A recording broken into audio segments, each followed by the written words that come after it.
Hello, my fellow movie geeks. Carey Craves Cinema here, wishing you all a very happy holiday and Merry Christmas.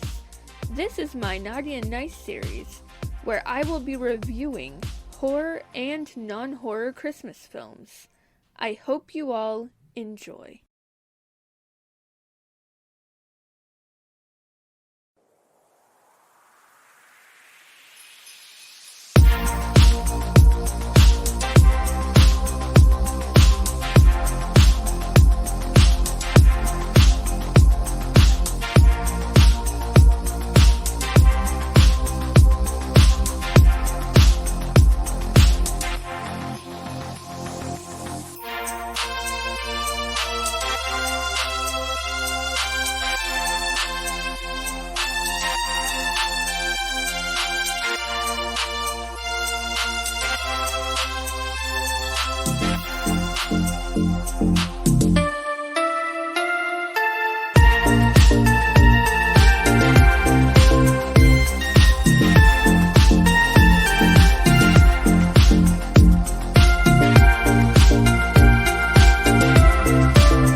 What's so naughty about a child writing a letter and conjuring a demon who wreaks havoc on Christmas?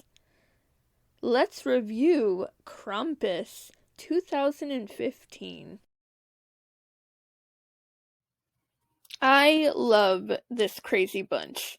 This film makes Christmas more honest, not sugar-coated with candy canes and gumdrops. No sugar plum fairies, just a grumpy aunt that devours the eggnog like it's chocolate milk, a Mountain Dew guzzling cousin that says not one word, and twins that care a lot about the Steelers winning. Also, parents that forget about their baby in the car. It's going to be a very festive Christmas for this family. And then Krampus arrives. This film is so much fun. This family has so much dysfunction, but it makes this film so real. Whose family is perfect? No one's. Movies tend to make families look pristine, but this one is as real as it gets. Max is the main character, the boy who just wants his family to be the way it used to be. That's until his insufferable cousins read his letter out loud, revealing his wishes that aren't so pleasant to some ears. Max is of course embarrassed and upset, turning his Christmas spirit into disdain, unfortunately. He rips up the letter, and the pieces fly into the cold air, summoning Krampus himself. As a storm arrives along with the dark essence, the family is trapped in the house with no electricity, no heat, no water. Wonder how long they'll last together. It's not going to be pretty. Beth, Max's older sister, is concerned about her boyfriend, so she goes outside to walk to his house. Yes, because that's a good idea. She's the first to encounter him. Can I just say, this movie is not talked about enough. It has great special effects, and the cast is fantastic. Best adaptation of the lore about Krampus, in my opinion. As the fire dies down, and the families are all asleep, he makes quite an entrance. He takes the quiet one, which urges Grandma to tell the story about the ancient spirit in which they call Krampus, which gives us an amazing animated segment as she tells the story. It's really good. Hours pass, and the family keeps the fire hot to stay safe. I'm so confused by the evil gingerbread followers. They're so cute, but they're so demonic. Oh, Why do they have to be so cute when they're trying to shoot one of the characters with a nail gun? Why? So much chaos ensues.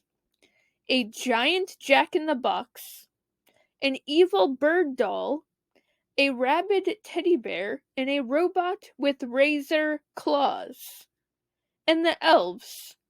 Not the cute little elves that you would normally see in a kid's special. Oh, it was so much all at once, but it is so much fun. The ending is a bit over the top, but this movie is just so much fun, like I said.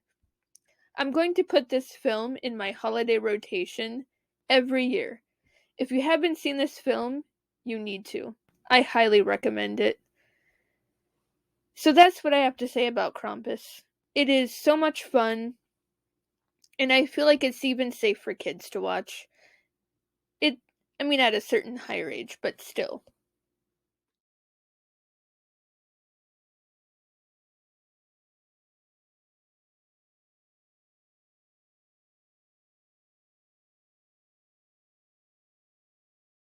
So nice to follow a kid during Christmas time who wishes to own a Red Ryder BB gun, eats some soap, wears a pink bunny costume, and beats the snot out of his grade school bully.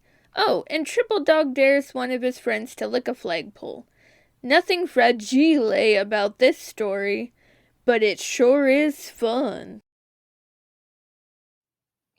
Of course, when you think of Christmas, you think of Christmas Story. There's a 24-hour marathon of this movie every single year, and for a reason. We can all relate to this kid.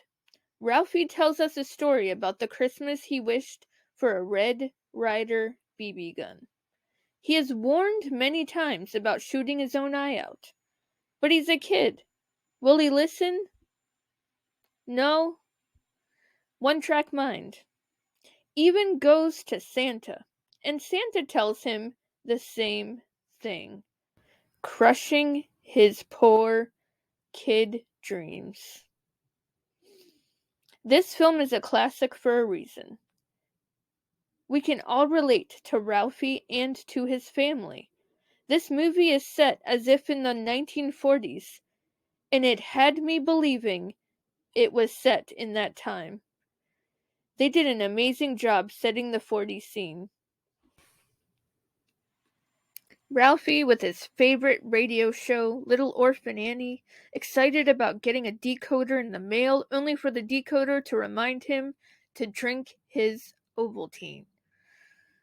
Swear words were not taken lightly back then. If you said fudge, only he didn't say fudge, you'd have to choke on a bar of soap who knows how long.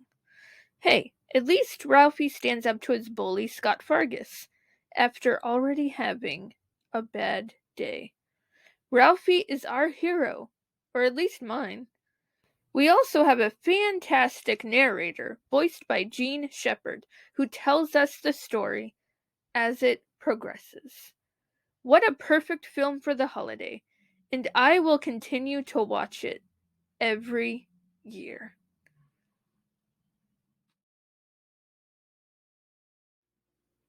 And after about 40 years, Ralphie returns with his own family, where we finally get a Christmas Story sequel. He receives a devastating call from his mother that old man had passed.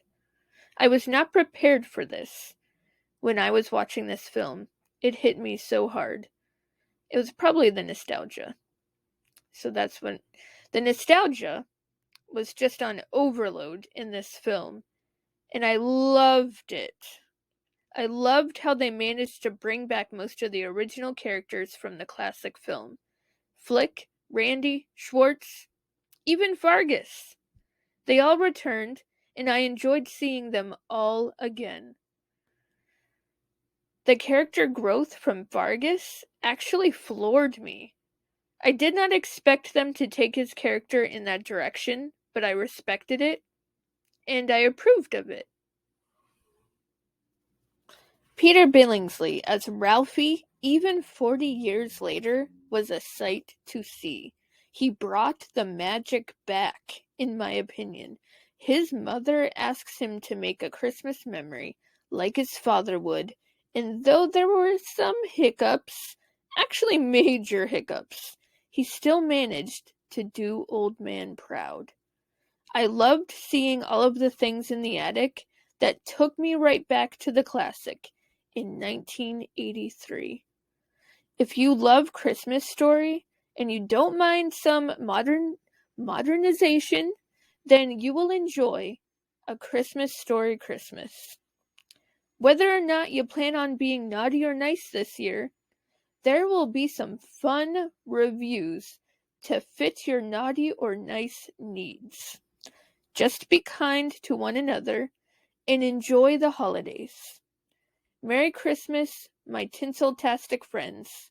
Stay tuned for my next Naughty and Nice review. Alright, I'll tell you. Christmas with the Cranks and Jack Frost.